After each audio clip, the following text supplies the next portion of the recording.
America Israel का अब तक का सबसे बड़ा हमला। मीटिंग के दौरान गिरी 3 घातक मिसाइलें। सर्वोच्च नेता के साथ परिवार के 4 सदस्य खत्म। मौत को मात दे गए बेटे मुज्तबा। ईरान में 40 दिन का राष्ट्रीय शोक घोषित। ईरान की राजधानी तेहरान में उस वक्त एक बेहद गुप्त और अहम बैठक चल रही थी। सुरक्षा परिषद के सलाहकार, रिवॉल्यूशनरी गार्ड के शीर्ष अधिकारी और 86 वर्षीय सर्वोच्च नेता अली खामनेई एक ही कमरे में बैठकर युद्ध की रणनीति पर गहन चर्चा कर रहे थे। माहौल गंभीर था, फैसले बड़े थे, लेकिन किसी को भी अंदाजा नहीं था कि मौत चुपचाप आसमान के रास्ते उनकी ओर बढ़ रही थी। कई दिनों से अमेरिका और इजराइल की खुफिया एजेंसियां खामनेई की हर गतिविधि, हर मूवमेंट और हर लोकेशन पर नजर बनाए हुए थे। जैसे ही सटीक जानकारी मिली, तुरंत एक सर्जिकल स्ट्राइक को अंजाम दे दिया गया।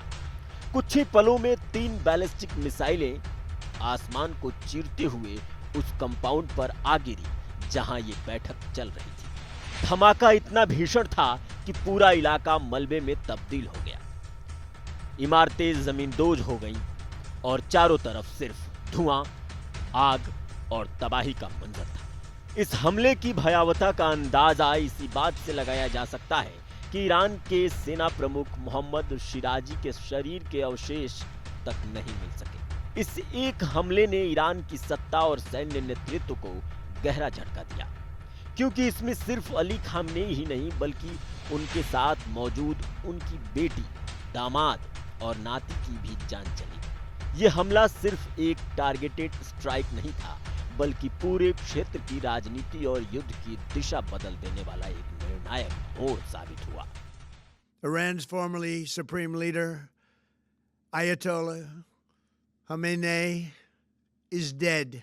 This wretched and vile man had the blood of hundreds and even thousands of Americans on his hands and was responsible for the slaughter of countless thousands of innocent people all across many countries.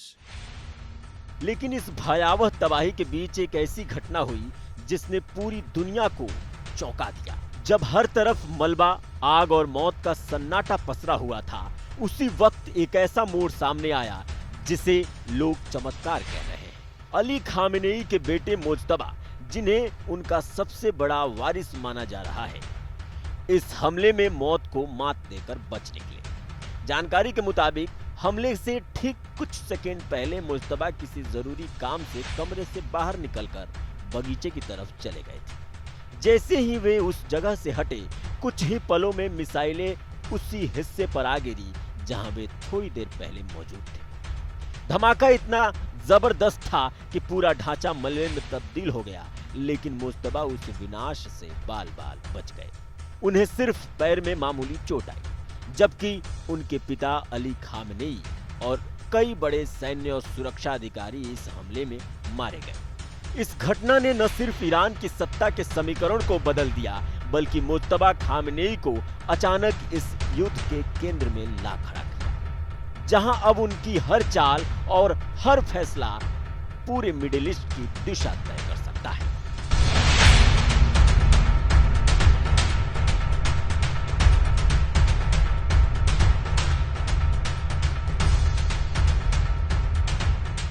इस हमले की जो अंदरूनी कहानी अब सामने आ रही है, वो रोंगटे खड़े कर देने वाली है। ईरान की एक सीक्रेट मीटिंग का ऑडियो लीक हुआ है, जिसमें प्रोटोकॉल हेड मजहर हौसनी ने उस दिन की तबाही का आंखों देखा हाल बताया है। उन्होंने बताया कि हमला इतना भीषण था कि रिवॉल्यूशनरी गार्ड के चीफ मोहम्मद शिराजी के शरीर के टुकड़े टुकड़े हो गए और उनकी पहचान करना भी नामुमकिन था। यही नहीं, इजरायली बैलिस्टिक मिसाइलों ने उस हिस्से को भी निशाना बनाया जहां मुज्तबा के भाई और बहनोई मिसबाह अल हुदा रहते थे। धमाका इतना जबरदस्त था कि मिसाइल छत को चीरती हुई नीचे की मंजिल तक जा पहुंची और उनके सिर का आधा हिस्सा कट गया। पूरे कंपाउंड में जहां कभी ईरान की सत्ता की धमक गूंजती थी, वहां अब सिर्फ खून और मलबे का ढेर बचा था। इस एक हमले ने ईरान के सुरक्षा घेरे की पोल खोल दी और दिखा दिया कि अमेरिका और इजराइल की पहुंच कहां तक है।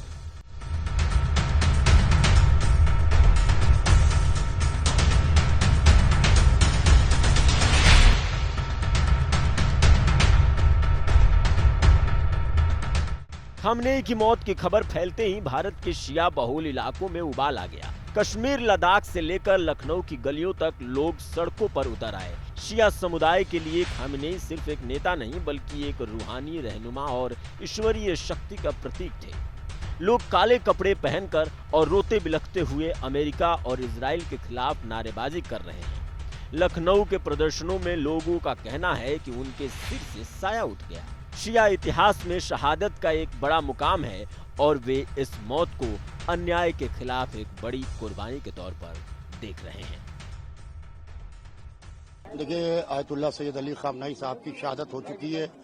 आज पहली रात है कि हम खामनेई साहब के बगैर आज रात गुजारने जा रहे हैं। लिहाजा इस वक्त छोटे इमामबाड़े से लेके बड़े इमामबाड़े तक के बहुत जबरदस्त तरीके से विरोध प्रदर्शन, एक प्रोटेस्ट मार्च हम निकालने जा रहे हैं और हम यहाँ के ऊपर कैंडल मार्च निकाल के की शहादत न्याय पर हमला है, अत्याचार पर हमला है और दुनिया की दो सुपर पावर जो अपने को दुनिया का मालिक समझती हैं, उनकी मालिकियत पर हमला है। हम इज्जत की मौत जो है वो पसंद करते हैं, जिल्लत की जिंदगी पसंद नहीं करते। आयतुल्लाह खामनेई ने अपनी शहादत दे दी अपने घर में बैठे बैठे, लेकिन उन्होंने अमेरिका और इजराइल के सामने सरेंडर करना गवारा नहीं किया। ऐसा लीडर था जो कि न सिर्फ ईरान का बल्कि पूरी दुनिया का लीडर था, जिसने न सिर्फ ईरान बल्कि दुनिया के तमाम कमजोरों, तमाम मजलूमों का साथ दिया था और सबकी हक में आवाज उठाता था। फिलिस्तीन हो, चाहे सुन्नी हो, शिया हो, मुसलमान हो, गैर मुस्लिम हो, हर एक के हक में आवाज उठाते थे। वो आज इस दुनिया में नहीं है। कोई ऐसा व्यक्ति नहीं है जो गम में ना हो, जो मातम में ना हो, और पूरा विश्व जगह जगह लोग रो रहे हैं। और जब एक आंसू हुकूमत के लिए खतरा होता है तो सोचिए ये जो अरबों लोग पूरे विश्व में जगह जगह रो रहे हैं, उनके आंसुओं का क्या हुकूमत पे असर होगा। कोई भी तानाशाह बड़ा नहीं हो सकता ऊपर वाले से। और खamenei साहब हमेशा मानवता पसंद रहे, इंसानियत पसंद रहे। और आज आप देखिए कि कितने लोग विश्व में जगह जगह उनके लिए रो रहे हैं, मातम मना रहे हैं। और हम लोग यहाँ पर आकर के बस यही संदेश देना चाहते हैं कि हम सब लोग भी इस दुख में सम्मिलित हैं। खामेनेई की मौत ने सिर्फ सरहदों को ही नहीं बल्कि दुनिया की अर्थव्यवस्था को भी दहला दिया। जहां एक तरफ अमेरिकी राष्ट्रपति डोनाल्ड ट्रंप ने इसे इतिहास का न्याय करार दिया, वहीं दूसरी तरफ रूस और चीन जैसे देशों ने इसे एक खतरनाक उकसावा बताया। लेकिन इस जंग की सबसे बड़ी चोट लग रही है आपकी और हमारी जेब पर। वेस्ट एशिया के इस संकट से कच्चे तेल की कीमतों में अचानक उबाल आ गया है। जानकारों का मानना है कि इस तनाव की वजह से अकेले भारत को करीब 4 लाख करोड़ रुपए का भारी नुकसान हो सकता है। शेयर बाजार से लेकर सोने चांदी की कीमतों तक हर तरफ हाहाकार मचा है। दुनिया अब इस डर से जी रही है कि कहीं ये दोनों देशों की लड़ाई तीसरे विश्व युद्ध की आहट तो नहीं, क्योंकि हॉर्मुज की खाड़ी से होने वाला व्यापार रुकने का मतलब है पूरी दुनिया में मंदी का दस्तक देना। ईरान प्रतिशोध की आग में इस कदर धधक उठा कि उसने अपनी सैन्य ताकत का खुला और आक्रामक प्रदर्शन करते हुए कई अमेरिकी ठिकानों को निशाना बनाया।